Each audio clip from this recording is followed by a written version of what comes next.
more than 3,200 violent gangs and drug dealers have been taken off the streets. Off the streets. Now, Director Patel and all of these agencies have also been working so hard on getting the leadership. But we are getting all the gang members off the streets and the drug dealers, Sinaloa, CJNG, MS-13, and more, TDA. They sent people into our country that we don't want. They sent their drug dealers and their drug people into our country.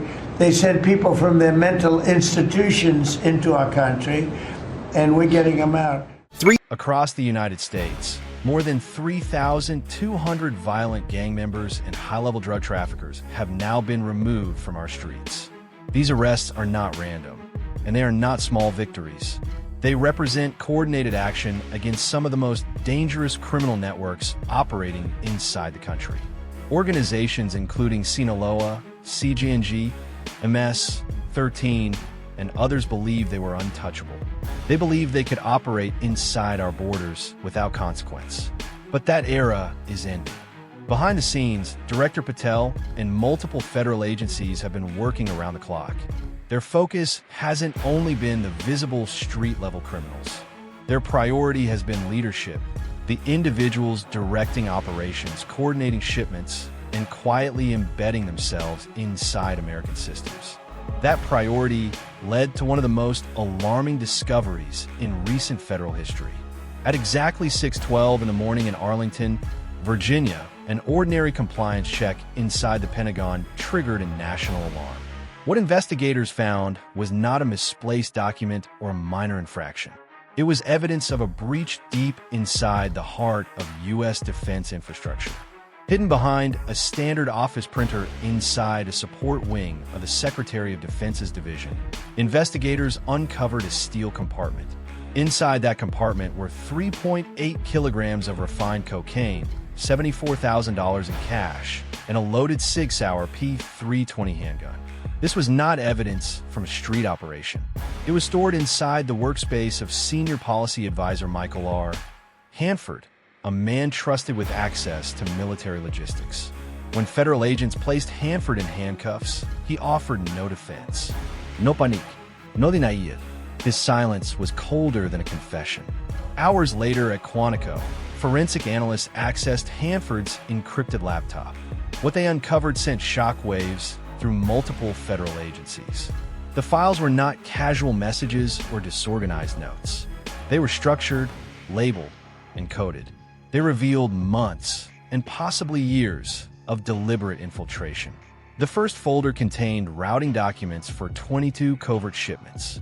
Each shipment was disguised as legitimate military cargo. Each approval carried Hanford's verified digital authorization. These files showed that cartel activity was not forcing its way into the system. It was operating from within it.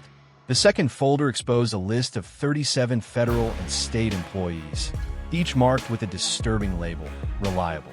Some worked in procurement and shipping logistics. Others held administrative roles that appeared harmless until analysts cross-referenced their access clearance. Together, they formed a network capable of approving shipments, creating seals, and clearing movement with minimal suspicion. The third folder went beyond paperwork. It revealed the operational structure behind the infiltration.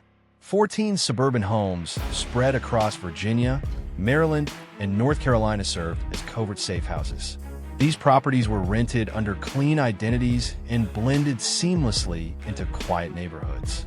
On the surface, they appeared ordinary, homes belonging to students, retirees, or young couples. In reality, they housed CGNG operatives living unnoticed in the heart of American communities. For the first time, federal leadership realized that they were not facing a single corrupt official. They were facing a system, a coordinated breach structured to function undetected. Within hours, command centers shifted from investigation to containment. Alerts were issued, personnel were reassigned, and surveillance teams activated across multiple states. One unsettling truth had become impossible to ignore: if a cartel could infiltrate. By the next morning, the United States was no longer dealing with suspicion. It was dealing with an active and coordinated criminal network embedded inside multiple federal systems. A directive was issued across agencies with one clear instruction: execute all arrests and raids simultaneously to prevent escape or communication between suspects. At 5:03 in the morning, the first operation began in a quiet Arlington suburb. A peaceful two-story home sat dark and still, appearing no different from any other residence. Neighbors believed a young couple lived there, but surveillance footage and heat signatures told a different story. 5 cartel members were awake inside, monitoring encrypted devices. As an FBI breach team advanced, the front door was blown open. Gunfire erupted from the staircase as armed guards attempted to defend the position. Agents moved with precision, using the kitchen island and interior walls for cover. Within 1 minute, the chaos was over. 2 cartel members were down, and the remaining 3 surrendered under floodlights. Inside the pantry, agents discovered nearly 30 kilograms of methamphetamine and stacks of forged military transport labels, proof that this residence had been functioning as a logistics hub. While Virginia teams secured the scene, another operation unfolded in Houston. An armored vehicle crashed through the doors of a steel warehouse used as a weapons depot. Inside, cartel riflemen fired from defensive positions. The battle lasted less than 4 minutes, but the firepower was extreme. When the dust settled, agents seized over 100 rifles, 7 machine guns, and more than 40 kilograms of cocaine disguised as auto parts. Meanwhile, in the California desert, 3 CJNG operatives attempted to escape in an SUV after drone surveillance flagged their movement. Aerial units closed in, forcing them to abandon the vehicle and flee on foot. They were apprehended moments later without resistance. At Norfolk, by the time the raids concluded, the numbers told a staggering story. More than 2 tons of narcotics, over 200 firearms, and dozens of arrests have been made in a matter of hours. Yet despite these victories, federal investigators felt no sense of closure. Instead, they were faced with a new and unsettling realization. The network they had just disrupted was only one part of a larger, deeply rooted system. As analysts processed the evidence from Virginia, Houston, California, and Norfolk, patterns began to emerge. This was not a loose alliance of criminals improvising their operations. This was a structured system with redundancy built into every layer. It operated quietly beneath legitimate industries, using trusted American infrastructure as a shield. The breakthrough came at an unremarkable federal building in Boston. Overnight, intelligence teams cross-checked seized documents and digital records. By 7:40 in the morning, analysts identified a repeating structure: 3 distinct corridors moving weapons, drugs, and money across the United States. These corridors did not rely on criminals hiding in shadows. They relied on ordinary American companies with clean histories and no detectable weaknesses. Trucking firms in Texas and Tennessee had been used to move weapons shipments disguised as machine parts bound for military bases.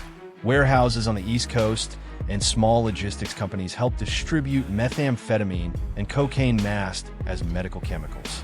Even more concerning was the financial corridor.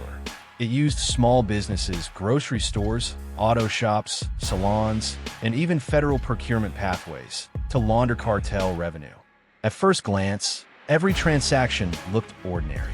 But when analysts layered financial activity with international routing data, a web of connections lit up across Mexico, Guatemala, and Colombia. For federal leadership, the true danger was no longer the drugs, weapons, or forged documents. It was the realization. As investigators traced the network further, the situation inside multiple agencies began to deteriorate.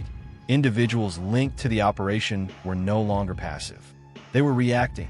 The first signs appeared subtle: employees failing to report for duty, unexplained resignations, and workstations suddenly wiped clean. But soon the reactions became bolder and more desperate. In a federal office outside Charlotte, agents arrived to question a mid-level coordinator tied to suspicious communications. Instead of finding him at his desk, they found his badge, his chair overturned, and his workstation erased. Security footage later showed him sprinting out of the building with a backpack. His vehicle remained untouched in the parking lot. Hours later, the backpack was discovered near a highway underpass containing burner phones and nearly $10,000 in cash. In Denver, 2 federal contractors attempted to bypass secure access systems in order to reach a protected server closet.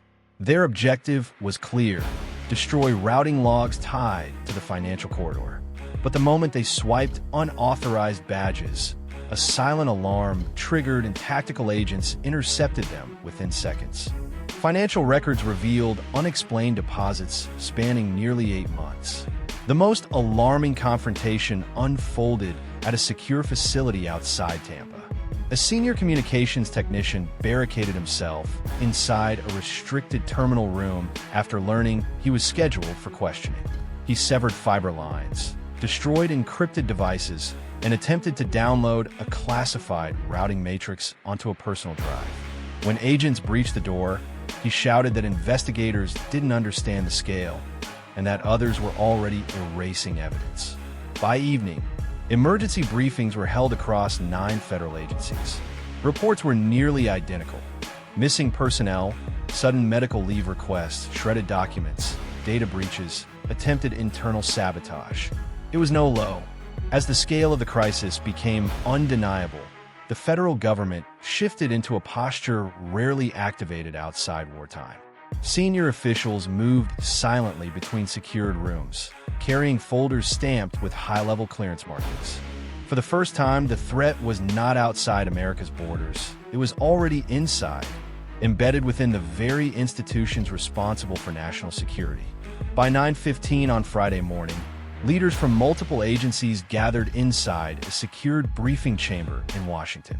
Screens illuminated the walls, displaying maps, timelines, and red connection points stretching across the country. The visual was unmistakable. This was not chaos. It was coordinated structure. In response, a new national unit was formed, the Federal Integrity Restoration Task Force. Its mandate was clear and uncompromising: identify every compromised channel, dismantle every hidden footprint, and rebuild every corrupted system from within. Teams deployed immediately. They combed through procurement records, warehouse logs, internal clearance systems, and communication networks. What they discovered confirmed the scale of the infiltration. Fake identities had been inserted into human resource systems. Duplicate credentials gave unauthorized individuals access to secure locations. Encrypted messaging portals were disguised as harmless software updates that passed standard security checks without suspicion. Simultaneously, field agents executed a new wave of coordinated operations across multiple states. In New Jersey, a storage unit was found containing counterfeit federal badges and in used uniforms. In Phoenix, investigators uncovered a hidden data router that had been quietly redirecting classified shipment schedules to external servers. In Seattle, a quiet suburban home rented under the name of a deceased veteran held laptops linked to procurement databases and digital heat maps of cartel distribution zones. Every discovery made one truth. As analysts layered the latest findings onto the operational map, the full picture finally emerged, and it stunned everyone in the briefing room into silence. Connections now spanned across dozens of state facilities, 9 federal agencies, and more than 100 private sector partners unknowingly serving as logistical bridges. The infiltration was not scattered or improvised. It was systematic. Government officials realized the cartel had not attempted to overpower the system from the outside. Instead, they had carefully grown beneath it, using trust, routine, and bureaucracy as camouflage. Every forged seal, every duplicate badge, every silent collaborator had played a role in building an invisible parallel network beneath the legitimate one. By the end of the week, high-level briefings were held around the clock. Agencies that rarely shared information were now aligned under a single mission: identify every remaining point of compromise before the network could reassemble, vanish, or retaliate. As operations continued, one reality became clear: This was no longer only about smuggling drugs, weapons, or money. It was about control. The cartel had positioned itself to manipulate procurement pipelines, influence restricted logistics channels, and access internal government routing systems. The threat was evolving from organized crime into a silent structural takeover. Yet despite the scale and the shock, there was progress. Rapid coordination between agencies allowed investigators to intercept encrypted communications, freeze financial channels, and shut down shell companies operating as laundering fronts. For the first time, the network was being forced into the open, stripped of secrecy, anonymity, and silent passage. But even with these advances, a single unanswered question remained at the center of every briefing. If this was only one discovered network, how many more were still operating, built quietly beneath the foundation of the nation, waiting? What unfolded across Virginia, Texas, California, Norfolk, and inside 9 federal agencies was more than a law enforcement operation. It was a revelation, a reminder that the most dangerous threats are not always those at the border or beyond it. Sometimes they take shape quietly inside the systems meant to defend a nation. The forged documents, hidden compartments, covert homes, corrupted personnel, and disguised infrastructure revealed something deeper than criminal intent. They exposed vulnerabilities built through routine, complacency, and trust placed in the wrong hands. The CG&G network did not storm the gates. It slipped through unnoticed, developing roots over years rather than weeks. And yet, in the middle of this alarming reality, another truth emerged: resilience. When agents breached suburban homes before sunrise, when armored vehicles tore open fortified warehouses, when investigators reconstructed wiped systems and shredded evidence, the United States responded with speed, precision, and unity. Agencies that rarely operated side by side coordinated seamlessly. Thousands of men and women, analysts, tactical operatives, investigators, cybersecurity experts, and federal leaders stepped forward to defend the institutions that millions rely on. This story is not only about infiltration, it's about response. It's about confronting uncomfortable truths and acting before the next hidden network grows stronger. Protecting a nation is not a single victory, it is a continuous responsibility. If you believe the public deserves to know what operates beneath the surface, if you believe these investigations matter, then share this story.